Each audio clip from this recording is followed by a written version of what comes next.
This season is unlike any other of LeBron James' second tenure in Cleveland.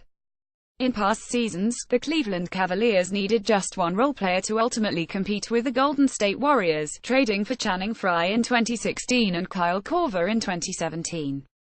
This season, they are one superstar away from competing, even if Isaiah Thomas comes back better than ever.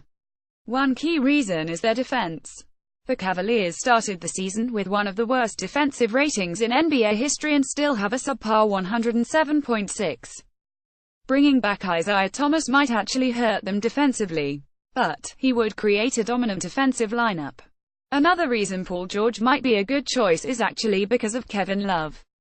Kevin Love, the star most likely traded away, disappears against the Warriors, averaged just 16.0 points per game in the 2017 NBA Finals, following his best season in Cleveland where he averaged 19.0 points per game. While LeBron James can single-handedly dominate the Eastern Conference, it's a much different story against Western Conference teams. That said, the Cleveland Cavaliers do have one of the league's best benches, and they have thrived without Tristan Thompson healthy.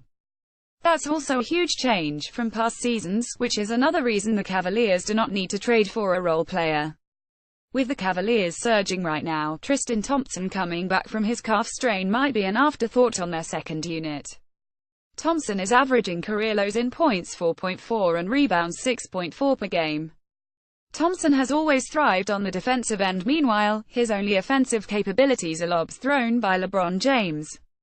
With the return of offensive firepower will the least of the problems in Cleveland. TT was benched just 5 games into the season, and with Love making a suitable center, he might not ever regain his starting role. Therefore, he might never return to relevance as long as Kevin Love is the starting center in Cleveland.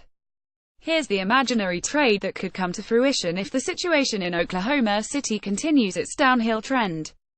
Cavaliers' new starting lineup of Isaiah Thomas, Jr. Smith, Paul George, LeBron James, and Tristan Thompson has defense, offense, athleticism, and shooting. Then, the remodeled second unit would include a combination of Dwayne Wade, Jay Crowder, Kyle Korver, Jeff Green, Channing Frye, and Derrick Rose. This is the roster that the Cavaliers need to obtain. Right now, with an array of injuries and LeBron James basically carrying the team to victories, there is no way their success, winning 14 of the last 15, can be sustained against the league's top teams. Tristan Thompson will not be relevant until he becomes a starter again. Although an array of superstars could be available, trading for Paul George would help the Cavaliers in several ways, including allowing TT to take back his starting role and return to relevance.